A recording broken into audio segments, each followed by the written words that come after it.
Hello everybody, hope you're doing well.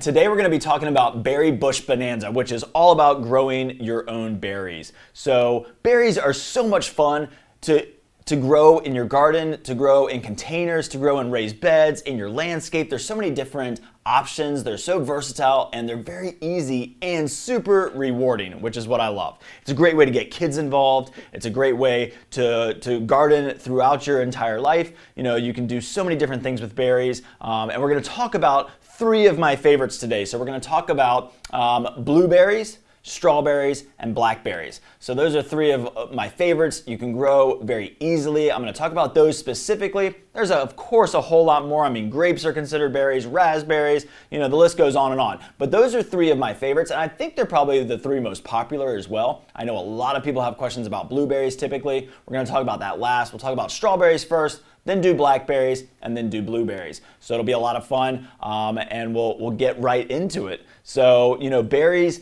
like I mentioned, you can grow so many different ways. You can grow berries in containers. You can grow them in hanging baskets. You can do strawberries in hanging baskets. You can grow them in raised beds. You can grow them in rows. If you want to do it like, you know, a farmer, you can grow them right in a row if you want to. If you've got space in your yard, you can grow them straight down in a row. And it's very, very easy to do, and we'll talk about all the soil amendments and different things. I'm going to kind of do each one specifically, so we'll talk about all of those different options. You can grow them in your landscape. You know, there's a lot of options there to incorporate berries into your yard. So we're really excited about this, and these are three of my favorites. You can see the images right here. You know, we got blackberries, we've got blueberries, and strawberries, and just so much fun and a lot to do with them. And they're actually very easy, so that's what we're going to kind of talk about. I'll say hi to Donna. She's watching from Suffolk. Paula is watching here from Chesapeake. Great. Thank you for saying you like my seminars. Appreciate that. And I try to be enthusiastic because gardening is fun, and I know sometimes people think it can be challenging, but we always like to try and keep it fun and easy. And that's what I'm going to try and do today. So, and then Diane also wants to know about pruning blueberries, Rising Sun, Maryland. And great, so you're watching from Rising Sun, and we'll talk about pruning as well. So, all right, let's get started with strawberries. So, strawberries are, let me get my picture fixed here so I'm not all over the place. So strawberries are really a lot of fun to grow. They're very easy with all berries, and I'm going to kind of talk about sun, you know, pH, type of soil, all of those different things. And then I'll even show you a couple examples that you would see if you come in and shop here at the garden center. But almost all berries are going to like full sun. Now the cool thing about all of these berries that we're going to talk about today, strawberries, blackberries, and blueberries, is they all can actually take a little bit of shade, but you really want to give them as much sun as you possibly can. Full sun, you're going to get the best yields. So you want to get 8 hours if you can. 6 hours is probably the minimum. You know, you start getting lower than 6 hours of good sunlight during the day, and your crop is going to start to yield not as much. So you're not going to get as big of a crop. You know, sometimes your plants will stretch a little bit. They might be a little bit more susceptible to diseases like powdery mildew and different things like that. So, you know, we want to keep them in as much full sun as possible. I mean, you think of vegetable gardens, you think of berries, kind of the same thing. Give them as much sun as you possibly can. So strawberries, full sun, in a little bit of shade, smaller berries, smaller yield, and that's kind of the risk you run of planting them in a little bit of shade. You can grow strawberries in containers, and that's what's so cool about them. Is it's a great way, whether you have a small space, if you want to grow something edible on your balcony, you can do them in hanging baskets, containers, raised beds, as I mentioned, and of course right in the landscape or in rows. So you can see that image over there of just a normal row alignment of berries, of strawberries. Very easy to do. So in containers, you want to use potting soil. Very simple. You don't have to do a whole lot. When you're doing it in a hanging basket, a strawberry pot, a ceramic pot, plastic pot, whatever you might be growing in, whatever container you're growing in, make sure it's got a drainage hole, and then use a high quality potting soil. Our McDonald organic potting soil is a great option. You can use so many different options like Fox Farm, but you want to make sure it's a potting soil. Don't ever use a garden soil.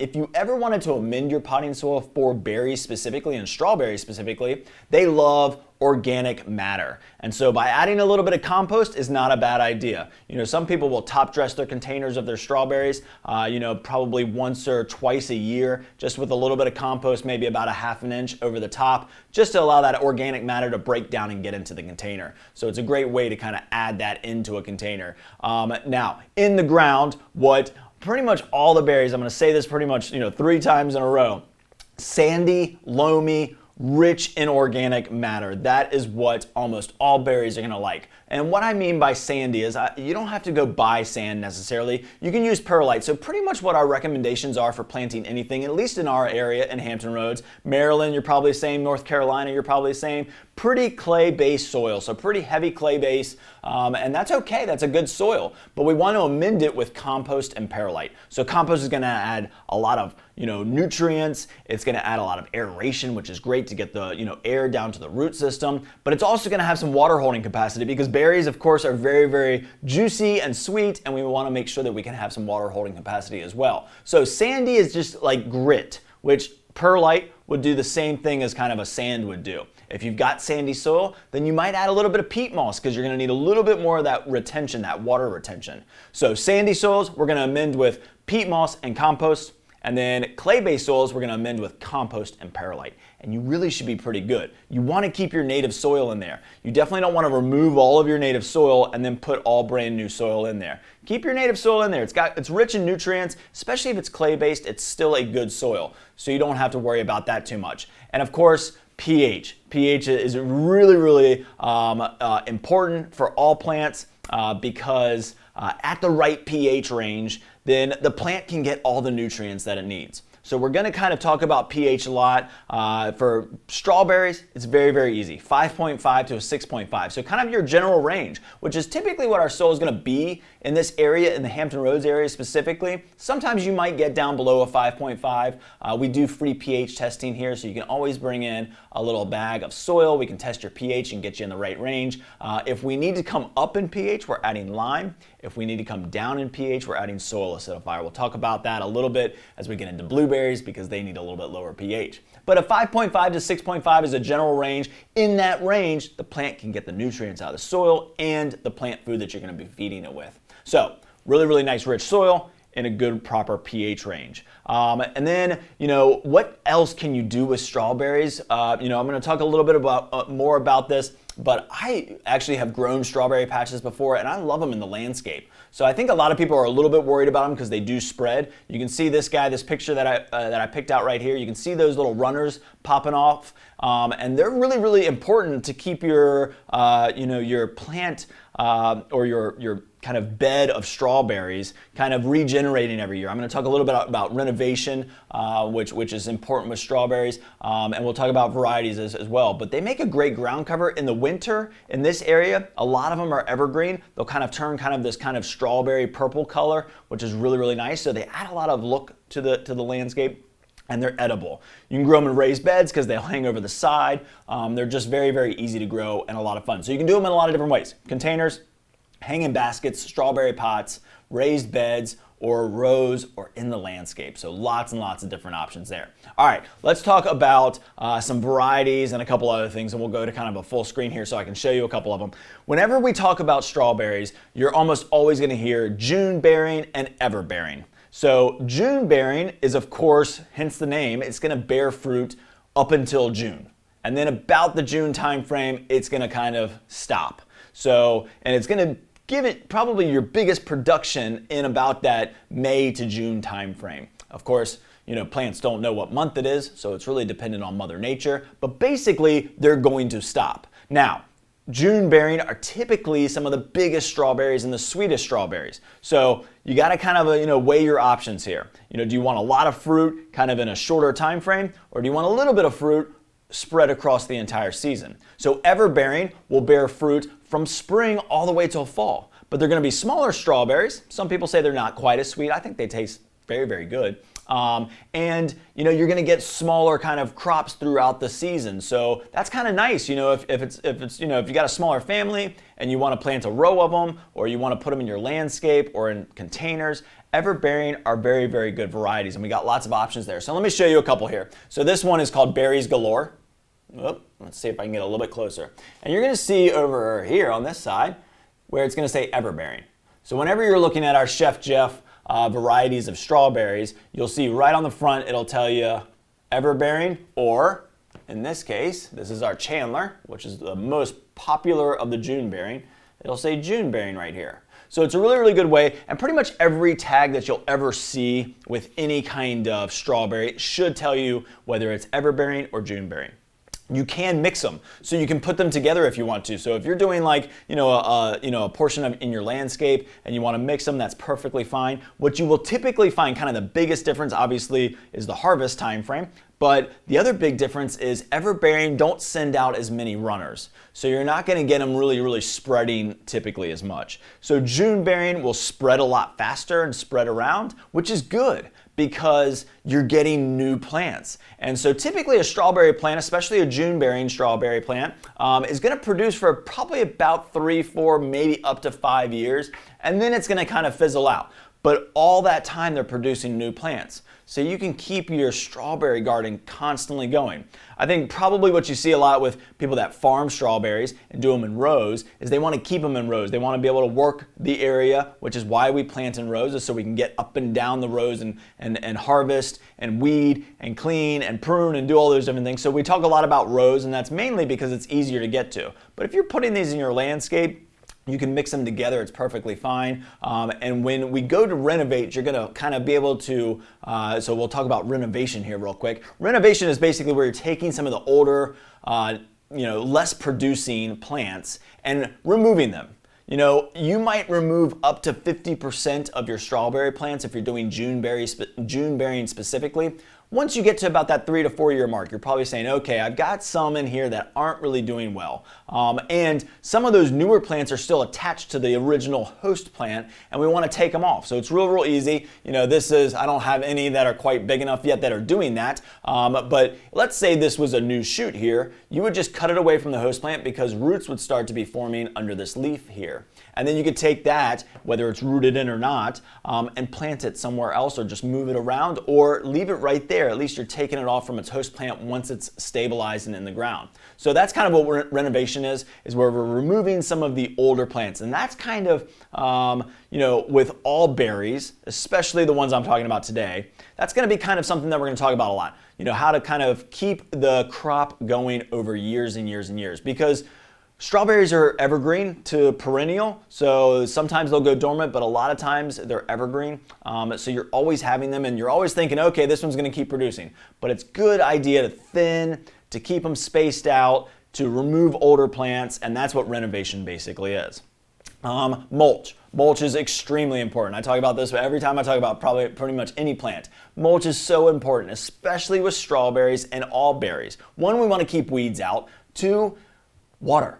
We're going to talk about watering here in a second, but water is very, very important. So when we water strawberries, it's nice that the mulch kind of keeps that water in that area. It keeps your temperature controlled, keeps weeds out, makes it look nice. And then when these little white flowers turn into strawberries and they lay down on the ground, we don't want them sitting on dirt because they can rot a little bit faster. So we want them up on something, and mulch is great. You're going to see pine straw probably used a lot whenever you see strawberries growing on a farmland. You might see them in rows with plastic or a weed fabric. But pine straw is a great option. Hardwood mulch, cedar, cypress, it really doesn't matter as long as there's some kind of nice bed for that fruit to sit on. And I'll show you a great example here. This is our strawberry basket here, and you can see, these strawberries right here that are just hanging off the edge. So if they're sitting, and you can see right in there's pine straw inside. So you can really kind of tell the benefit of having that when your strawberries resting on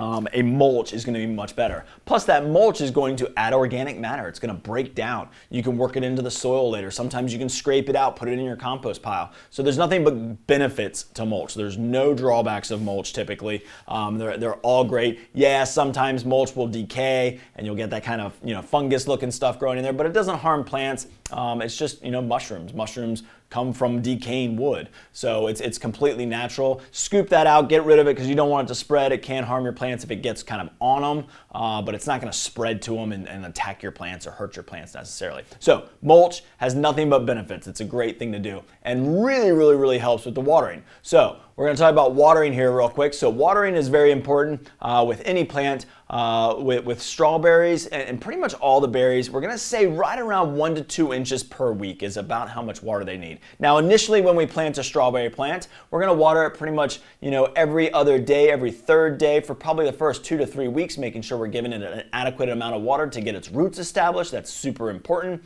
And then we're going to want to watch our water. And a great option there is to use a rain gauge. You can always kind of, Google search how much rainfall you got in your area to kind of know.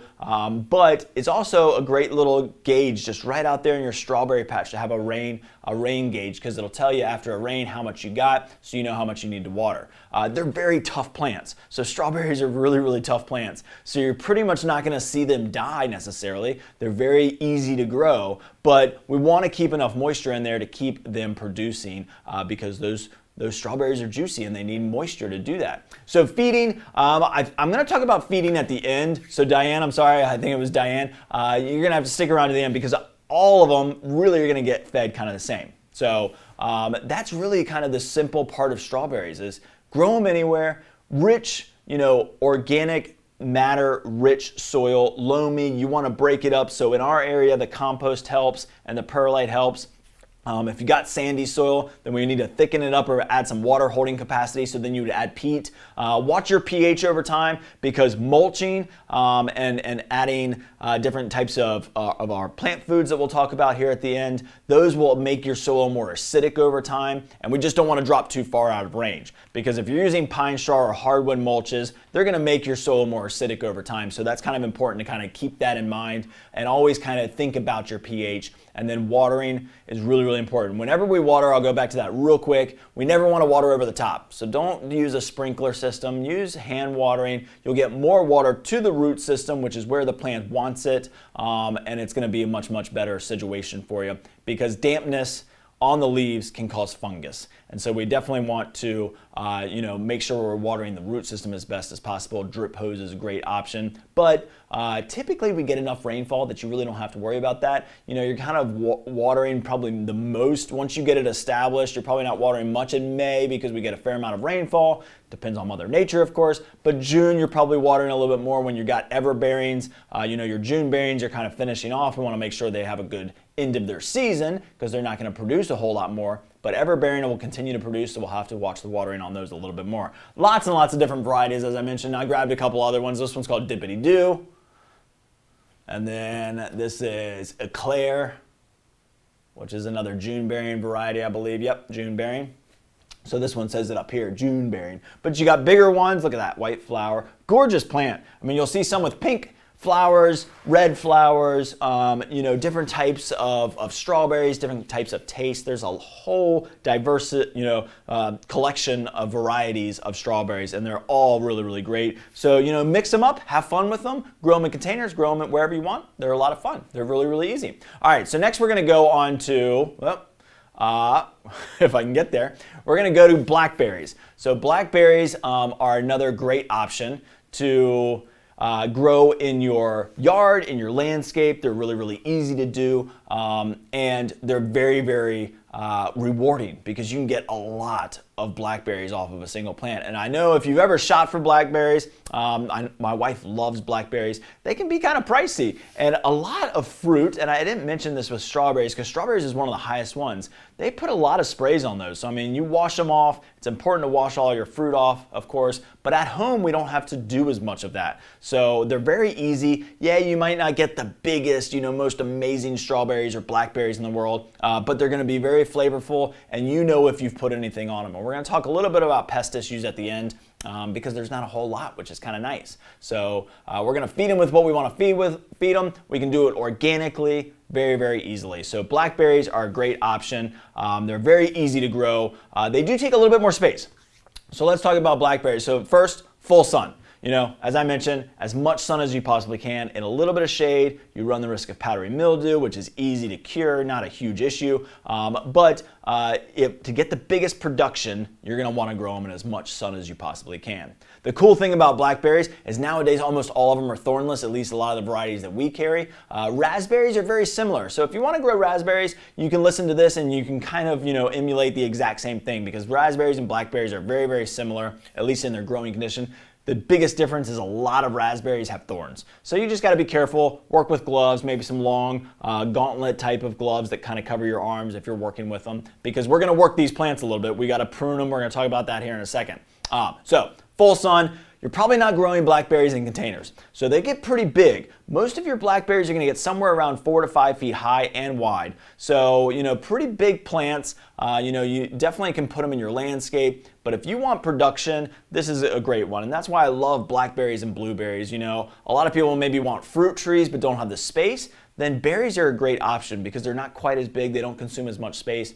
If you had a very large container, you would probably be fine for a while, but eventually you're going to start to kind of run out of space because these grow on canes, and we're going to talk about that kind of extensively here in a second. But so you probably have seen some container varieties out there. They don't produce a whole lot typically. They're not like the most sweet blackberries in the world. I've even seen some raspberry varieties that are kind of smaller in containers. They're okay. They're a lot of fun. They're easy to grow. But if you want real true production with blackberries or raspberries, grow them in the ground or in a raised bed. Very, very easy. Same thing, soil is 5.5, so we almost can say almost the exact same thing for strawberries, for blackberries. 5.5 to 6.5 for your pH, and then sandy, loamy, rich in organic matter soil. So adding those composts is really, really important. Getting that organic matter down into the soil is super, super important.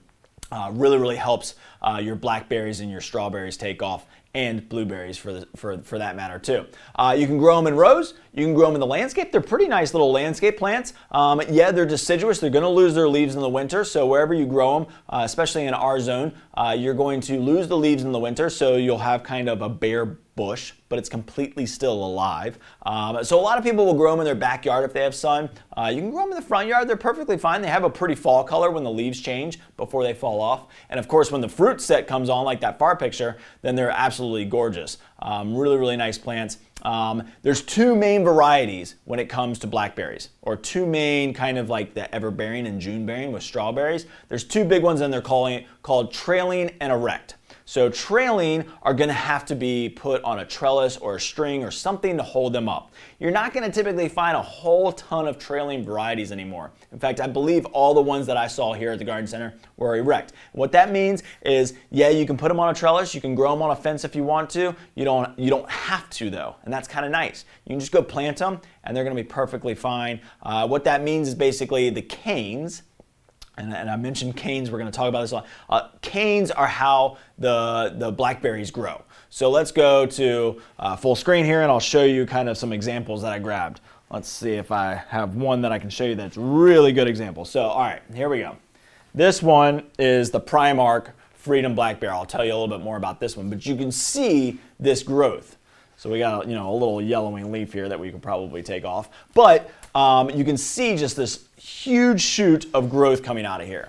And that's what we call a cane. And so your erect varieties are going to grow straight up on this cane. And they're going to grow multiple canes. And that is what they're going to fruit on. So I'll show you a couple other varieties here because you can see some of the older canes. So there you can see how it gets kind of that woody kind of cane there. So that's last year's cane, so you're gonna get fruit on this year. And then you can see, look at that little new one right there. I don't know if you can quite see that one. Let's see if I can get this turned around here. So right in here, there's a new cane shooting up. So you can see it wiggling right here, or my thumb.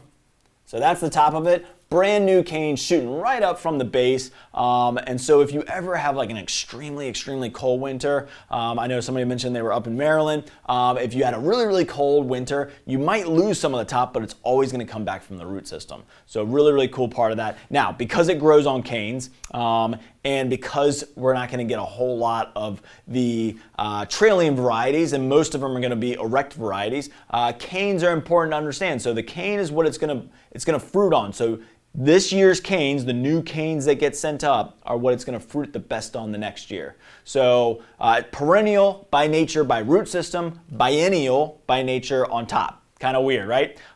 So biennial means you get production one year, you don't get it the next year. Or vice versa. You get production, no production the first year, you get growth the first year, and then you get blooms and fruit the next year. So kind of an easy way to remember it. Again, thornless, so easy to work with, really nice. Lots and lots of different varieties out there. And then the canes, we're going to talk about pruning here in a second, but I want to kind of finish up with some of the varieties. So this one's called Arapaho. This is a really, really nice variety. Very kind of common, one of the easiest kind of backyard, what I would call backyard blackberries to grow. Gets pretty good size, 4 to 5 feet high and wide.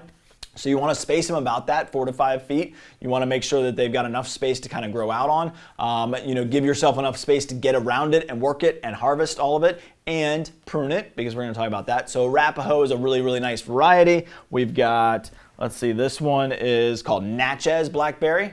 Another thornless variety. Pretty much all of them are thornless, and like I said, all of them are erect varieties. So a really, really nice one. This one says a high-yielding thornless blackberry with early season fruits that are large and sweet. So that's Natchez. And then this one's really cool. So I just learned about this one. This one is the Primark Freedom Blackberry. So this is that one that I was showing, that huge new shoot of growth. So you're probably not going to get blackberries on this one this year, except you might, because this new variety will fruit on last year's canes, like all blackberries will. So this cane next year will give you a lot of fruit.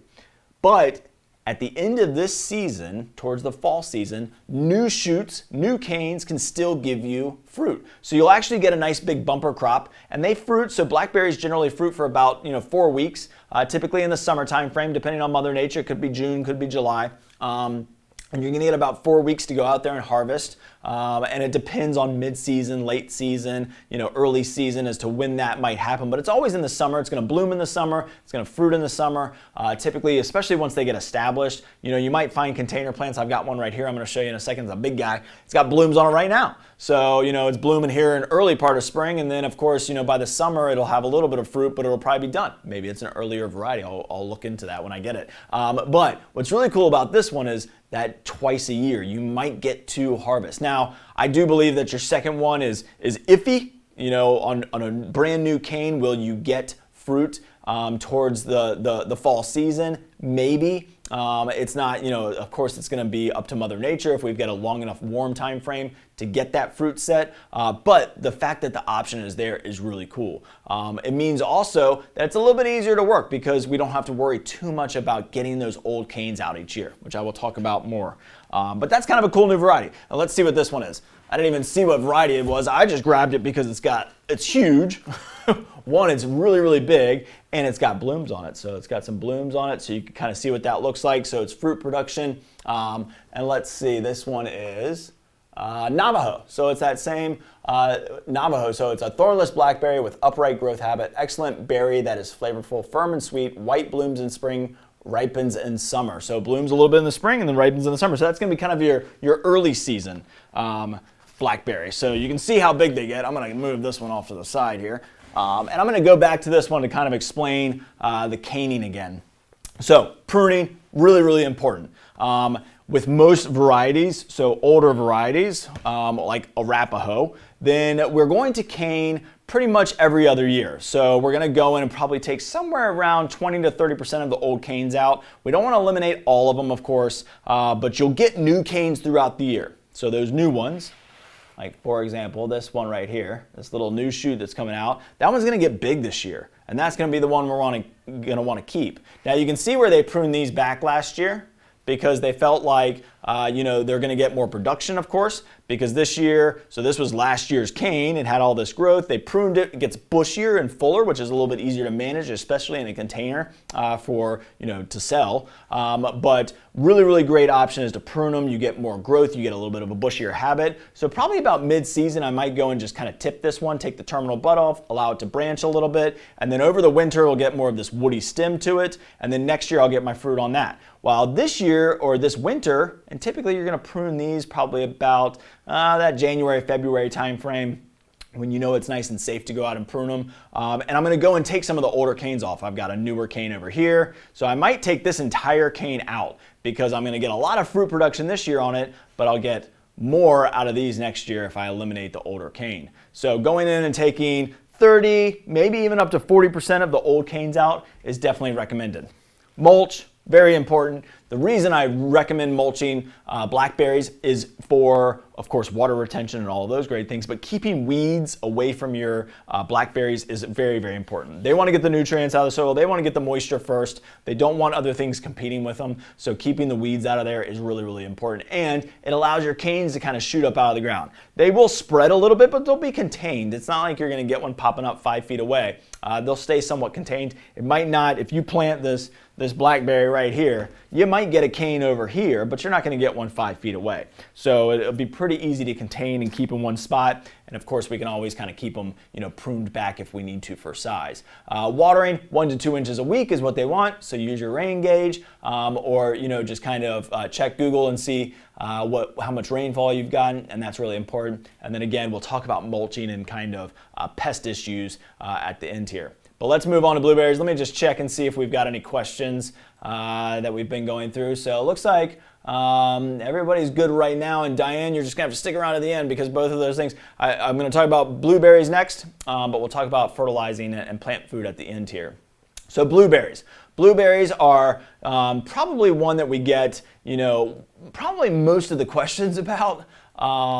Blueberries, there's a lot of varieties, and I think that's probably, if there's one thing, that's probably the most confusing thing, is there's a lot of varieties out there, and we're going to try and simplify that. So, you've got your high bush, your northern high bush, your southern high bush. You've got your rabbit eye varieties. You got, all of these different varieties. Well, nowadays they have blueberries that produce higher yields on smaller bushes that are self-pollinating. And I think I forgot to mention that for the other ones. Strawberries, self-pollinating. Blackberries, self-pollinating. Blueberries, most of the varieties nowadays that at least we carry are going to be self-pollinating. So we're trying to make it super, super easy for you. So you can just come in, pick up a blueberry, and go. So that makes it a little bit nice that the blueberries are, mostly self-pollinating. Now, in saying that, having another variety is very, very beneficial. They say that if you add another variety, it can add to your yield up to 25 to 30%. So I definitely say plant more blueberries if you got space. Even if you plant the same variety in a row, it does help to have more blueberries. Of course, you're going to get more, but all those extra flowers allows the pollinators to kind of get in there and do their work, and you'll get a little bit more fruit production. So very, very important part. Blueberries, full sun. They love full sun. You want to give them as much sun as you possibly can. This one can grow in shade. Your production is going to get a little bit lower. pH and soil. So soil is the same thing. Sandy, loamy, rich in organic matter. Organic matter is extremely important. Adding compost, top dressing with compost every so often is not a bad idea either, just to keep that filtration of organic matter down in, especially when you get to like years 4, 5, or 6. Blueberries are bushes. They're going to last you a very, very long time. They don't really get old with age. Kind of same with the blackberries. You're going to do a little bit of pruning. We're going to talk about that because it kind of got the kind of same kind of caning aspect here with blueberries. But very easy to grow.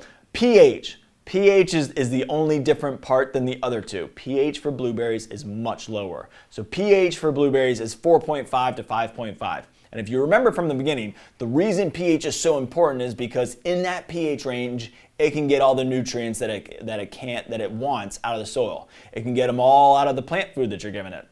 So it's very, very important, especially for fruits, that we're adding those things in there, that we're checking our pH and making sure our pH is correct. With blackberries and strawberries, most of us are going to fall in that range naturally. Most of us are going to be in that 5.5 to 6.5. But checking your pH and knowing is really important, especially for blueberries, because some of us might not be that acidic. And 4.5 to 5.5 is a broad range, and typically we're going to fall pretty close into that, but it's really best at below a 5. In fact, some people say 4.2 to 5 is really the proper range. So we're going to want to check our pH with blueberries, and we're going to want to get that pH down, because otherwise our yields aren't going to be as good because it can't get the nutrients that it needs to produce all of those amazing blueberries for you. So pH is important on this one because you're going to want to get that pH down, which is why a lot of people mulch with pine straw around blueberries, because it'll naturally kind of bring that pH down. Now, soil acidifier is an easy option to bring your pH down. And in fact, I think on some of our Espoma soil acidifier, it's got the blue hydrangea, but it also talks about blueberries on there. Really, really good one. Talk about plant foods here in a second. So good, sandy, loamy, rich in natural or rich in organic matter, soil, lower pH. And then we're going to talk about all the different varieties and different sizes and things. The nice thing about these new blueberries, and I'm going to kind of specifically talk about those just to kind of keep the guessing out of it, is that the blueberries nowadays typically all get about 3 to 4 feet high and wide. The nice thing is you can plant them in different areas. In a bigger container, you can definitely do a blueberry on your porch or patio, on your deck, wherever you might be if you got a smaller area. And they're pretty. I mean, they're gorgeous plants. So I like to incorporate them into landscape. They make a great hedge. In our area, in the Hampton Roads area, they can be semi-evergreen. So typically they're not losing all of their leaves in the winter. They turn a really pretty fall color. And the foliage in the spring and summer is kind of this cool kind of blue-green mix. So really, really nice. You're going to see that here when I show you a couple of them. But they're really, really cool because they're not quite as big. So some of the older varieties like our rabbit eye varieties, that we used to sell in the past, which, you had to have 2 in order for them to cross-pollinate, and it just got kind of confusing.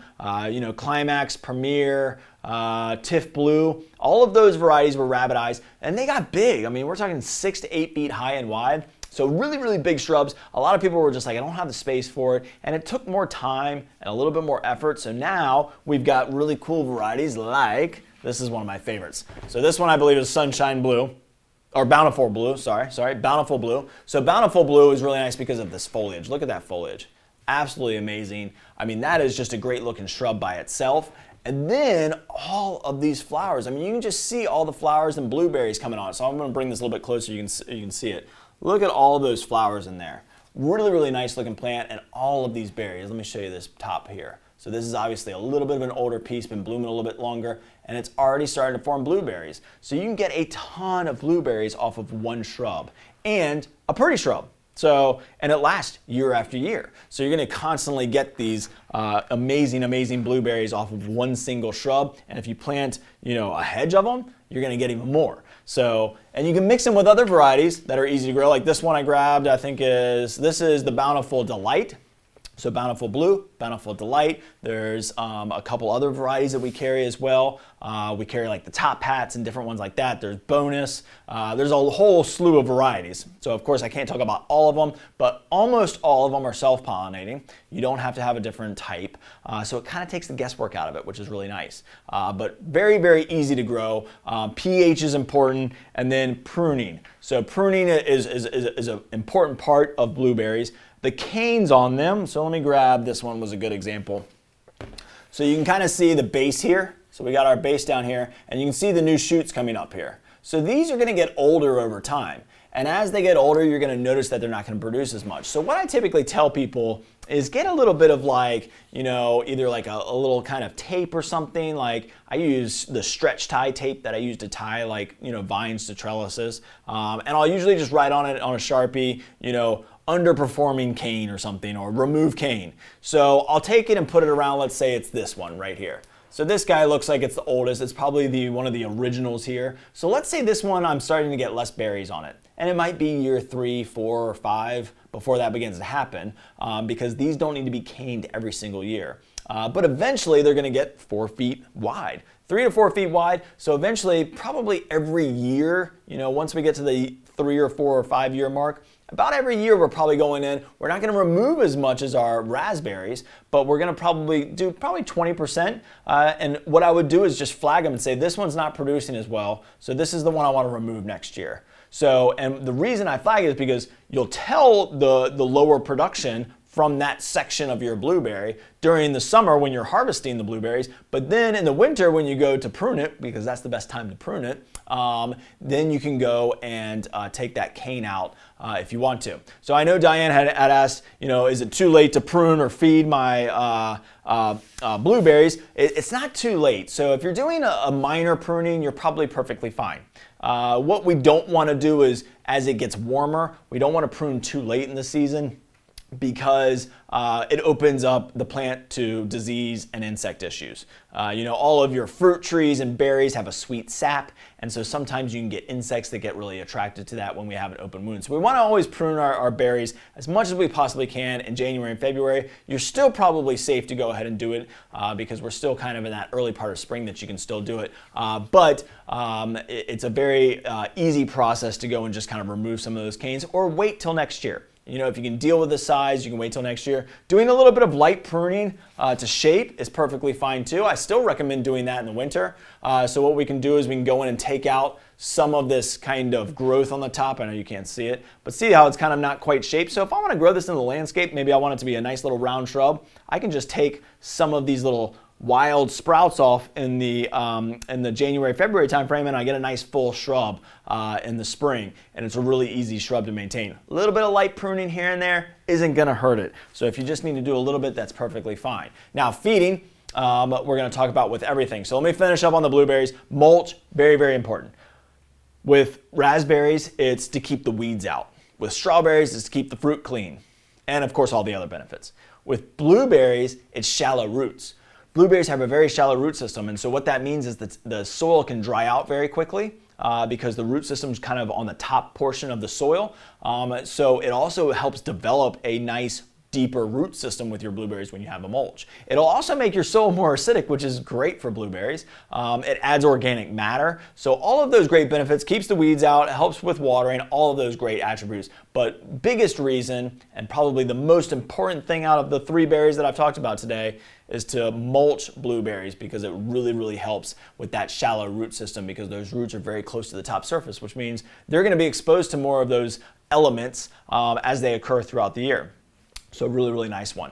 Most of the blueberries also are pretty drought tolerant, so they're not going to die if you can't water them, but all of the berries really are. But the blueberries will do best with 1 to 2 inches of water per week as well. So again, try not to use an overhead irrigation, try not to use a sprinkler, try and hand water. The best way is with a drip hose, or taking your watering wand or whatever hose you have and just drop it on that plant. Make sure you're giving it good, adequate water. And the best way to tell really is your finger. If you go and you water it really, really well and you go and check it 3 or 4 days later, it should still be kind of moist. Now when we get hotter and hotter, it becomes a little bit more challenging, but that's where the mulch will come into play. The mulch will keep that soil a little bit cooler and keep that moisture in. So really, really important to kind of keep an eye on your watering and make sure we are, because all your berries are juicy and you need to keep that moisture level up. All right, let's talk about kind of, wrapping up with all of the fertilizers and different things that we need. So let me just see. Let's see. Okay, we've got a couple questions here. I want to kind of make sure I get everybody's questions here as we go along. Mine are smaller and seem to grow in canes. So Diane is in reference to also pruning blueberries. So mine are smaller and seem to grow in canes. Yep, so we talked about canes. So pruning them, just watch those canes. That's perfectly fine. It's completely natural. Different varieties, tons of different varieties out there, Diane. So you might just have a slightly smaller variety. We might need to check your pH. Maybe they're not quite growing as well, which is probably why you asked about the feed.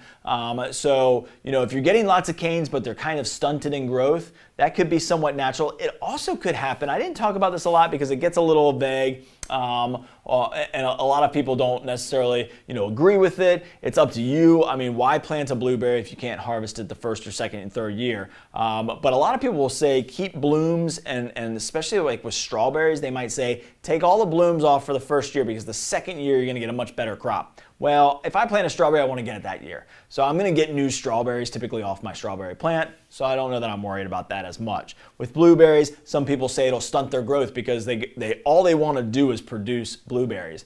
And if you take that away from it, it'll help them develop a root system, get established, all of those great things, and wait till about 2 years or even 3 years before you start to harvest. Now, a lot of that really is for those bigger blueberries. These smaller blueberry varieties that get 2 to 3 to 4 feet high and wide typically are already older and will be able to produce right away for you. So you don't have to typically worry about that. But I would say let's do a pH test, Diane, see where our pH is at, and then we'll talk about plant foods here in a second. So Paula said, should I prune raspberries now in April? Is yes, old cane or new? So Paula, you might not know whether it's an old cane or new, but now you can kind of keep an eye on that. So again, you can kind of mark them with a little piece of tape, a little ribbon or something. You might say red ribbon is ones that I need to remove. If you're worried about removing too many, then don't. But you can usually tell. So if you go up to your raspberries, same thing as blackberries, Paula. If you go up to your raspberries and you look at the canes,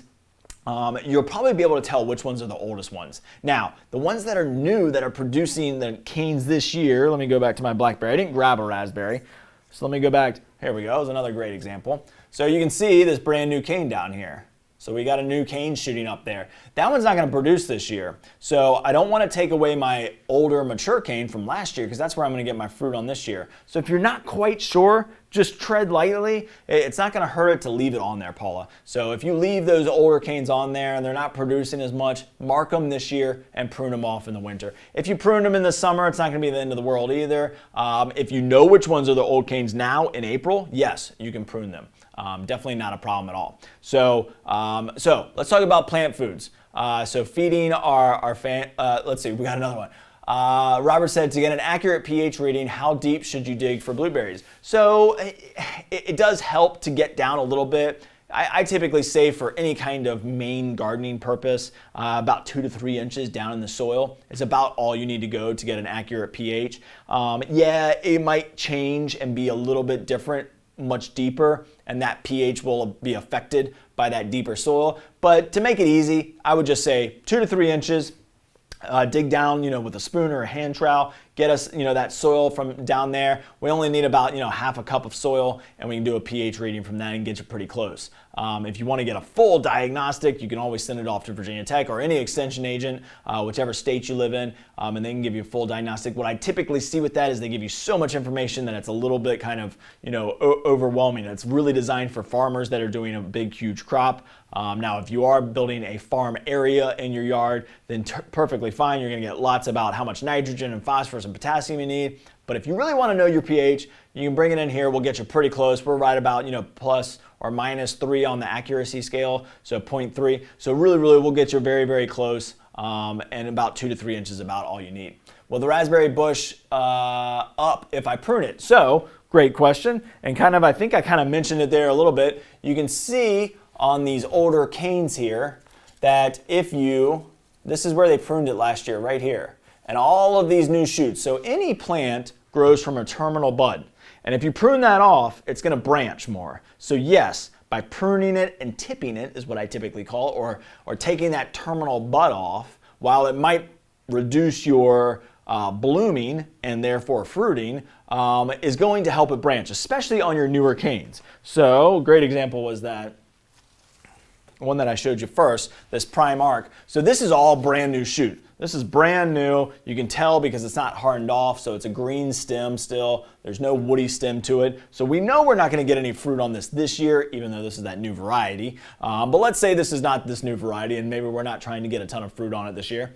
And this is our new stem, so we know we're going to get it next year. I could take this even now and prune it right here, right above a leaf node, and then that will allow it to branch out and here more. So yeah, just like any shrub, you can prune it to make it bushier for sure. So great question, Paula. So Nick said, I planted some blueberries in North Carolina, but it seems like fire ants dug in around the roots and the plants died. Is this a common problem? Not in our neck of the woods.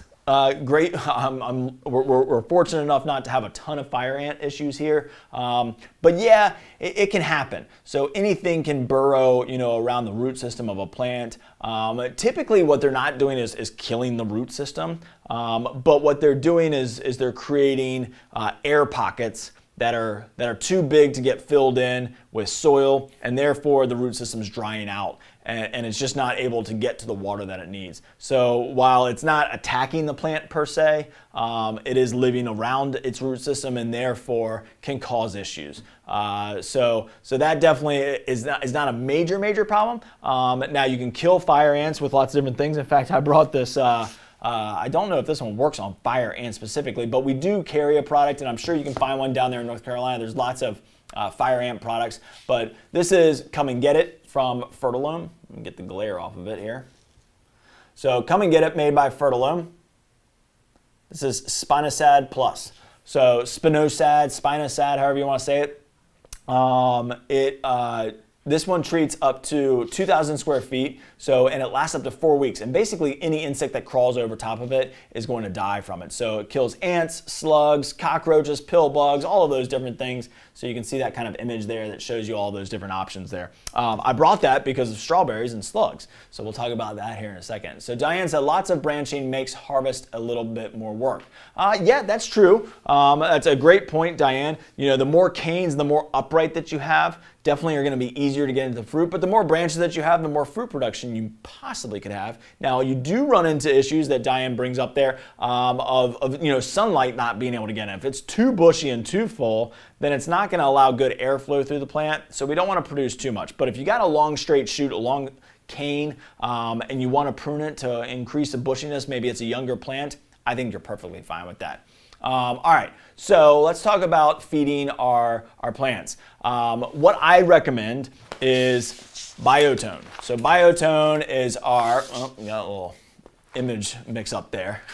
So biotone starter is made by Espoma. It's a really, really good a plant food, starter plant food. What's really cool about biotone is not only is it a starter fertilizer, starter plant food, but it's also got beneficial bacteria and mycorrhizae. And these things attach themselves to the root system of your plants, make that root system bigger, faster, and then they form this symbiotic relationship with that root system that allow it to share things. Basically, the mycorrhizae give things back to the plants that the plant wants, and then the plant is trying to shed some weight and try and get rid of things that it doesn't want, and the mycorrhiza wants those things. So like sugars is a great example of that. So lots of great benefits to it, and it stays with it for the life of the plant. The problem with it is you gotta use it at the time of planting. So if you're planting new plants, use this. If you use it after you've planted, still fine, it's still a great starter plant food, but you really wanna get those mycorrhizae and beneficial bacteria right to the root system. So biotone starter is a great option,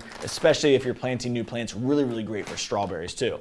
And then Espoma's berry tone is a great option to stay organic. The nice thing is to talk to kind of Diane specifically, had questions about feeding her blueberries. You really want to feed consistently throughout the year, typically somewhere around 2 to 3 times in a year. A lot of people will say don't feed too much. And really what they're talking about there is nitrogen. So nitrogen is what makes plants green. Whenever you look at the 3 numbers on a bag of plant food, it's going to be nitrogen, phosphorus, and potassium. So you're probably going to want a little bit more phosphorus-based plant foods to encourage blooming. But nitrogen's important too. They got to have leaves to survive. We just don't want to force too much foliage growth, which is your green growth, which is nitrogen. And you want to incorporate some phosphorus as well. But the nice thing about organics is that they're light. So we're not going to have to worry too much with a traditional plant food. You would worry a little bit too much about too high in nitrogen. So like I brought our organic green leaf, which would not be a bad option, gets plants going really, really well. But this one's an 824. It's organic, it's safe, you're not gonna hurt anything with it, but it is a little bit higher in nitrogen and it's a little bit lower in phosphorus. Now, Espoma's berry tone is a 434, but it's a little bit more on the acidic side, so it's great for strawberries and blueberries. Really, really great option, and it's got all those small things in it that really the plants need to survive, like calcium, magnesium, sulfur. It's got all your macronutrients like nitrogen, phosphorus, and potassium. So really, really important thing. These are the 2 that I like. I like to use biotone at the time of planting, and then I like to use my berry tone throughout the season. Typically with blueberries, I'm fertilizing, usually, in the springtime, and that's really kind of after our frost date. So Diane, I think you said you were in Maryland, which means your frost date's probably right about now, or ours is right about now. So really you might be another 10 to 14 days away from your frost date. So you're perfectly fine to go ahead and feed, or even wait another 2 weeks to feed, because we never want to bump anything out of dormancy too fast. So we want to kind of be careful with that. And once we know that we're in the growing season and we're away from a frost, then you're safe to go ahead and feed. And then I'd probably do it again around June. A lighter organic feed would be perfectly safe around the June timeframe to help keep that crop growing. And then all of a sudden I would probably do it again around that September timeframe, so that it's building up a storage of food through the dormant season. So you can get about about 2 to 3 feeds in a year for a blueberry specifically, and that kind of goes for all of them. Strawberries, they typically say don't worry about feeding too much in the summer time frame when they're producing fruit, and we don't want to kick them out of dormancy either. So it's really April and then again in the fall. Fall is a great time for strawberries to really build up that food storage to get through the winter months, but then explode in the spring season. So typically what you'll see with strawberries is you'll get a small crop the first year, and then the next year is when you'll get your big, huge crop. And then we'll start to do some renovation and kind of removing of some older plants and things like that as we go down the road. So those are kind of the 2 plant foods that I recommend. Of course, there's a plethora of them out there. If you're experiencing not many blooms on your plants, you might look at something like a blooming and rooting formula. We carry one here. I didn't grab it, but I think it's a 959.9, so it's a very, very high phosphorus content. Now it's a liquid base, or it's a water soluble fertilizer, so you're gonna use it, mix it with water, and then water your plants with it. And so it's not gonna last as long, but it's gonna add phosphorus and get it right to the root system. You can do just straight triple superphosphate, you can do regular superphosphate, you can get phosphorus with a couple different other micronutrients. So lots and lots of different options there to be able to get that phosphorus if you need it. So a blooming and rooting formula is a great option if you're noticing that you're not getting as many blooms. Pests. Let's talk about pests real quick. So I grabbed that Spinosad Plus. This is the Come and Get It. So this is a great crawling insect. The reason I brought it is because when I had a strawberry patch, I had a lot of issues with slugs. And so slugs can get into your strawberry patch for sure. They'll get onto the strawberry and they'll eat usually 2 to 3 holes around the strawberry. And it's not hugely detrimental to the strawberry, but typically after a slug has crawled all over it, you probably don't really want to eat it too much, or at least I didn't want to. So I made sure to use this around to keep the slugs off. So it's a great option. Lasts, like I said, up to 4 weeks, and it treats 2,000 square feet with just a pound. So one of my favorite products. Now, what you're also going to be competing with are other animals that want to eat your berries. So you're going to have your blackberries, your strawberries, your raspberries, your blueberries. Birds are going to love them. Squirrels might go after them. You might get other kinds of animals coming to kind of investigate your garden area. So you can net them. I will tell you, probably the first time you do netting might be the last time you do netting because the bush grows through it. The best way to really do netting is to build a cage over it. So you might go get some PVC or some fence posts and be able to drape it over top so that you can go in there and still work it rather than having to go and rip the net off of it and rip your bush up a little bit, because the bush is going to continue to grow. So a lot of people use them over top of blueberry bushes. They work really, really well. A lot of people usually get rid of it after the first year and buy another one next year because it can kind of get mangled up a little bit. But it's a great option. I love the little, the metallic tapes and things like that you can put in there. You can try owls, the artificial owls, the blow up owls, or even the plastic ones with the rotating heads. There's lots and lots of different options. Snakes, inflatable snakes sometimes help. Anything that'll kind of throw off the birds to get them out there, because the birds are going to be the biggest nuisance, especially with blueberries, but they'll get into all of them. So we want to keep them away as much as we possibly can. However, once you get a good full-size shrub and you're out there harvesting pretty consistently, then you'll keep the birds away and they won't get all of them. Share some with them, and then you get to reap the rewards as well. So those are really it. I mean, you don't have a huge amount of fungus issues. I mentioned powdery mildew a couple times. If you've got some shaded portions of your yard and you're trying to grow them, you might experience powdery mildew. We can get rid of that. We can do it organically with neem oil. You've got a couple of other options there. So not a huge importance there. Let's see, what else? So verticillium wilt is one that I always mention whenever I talk about strawberries especially.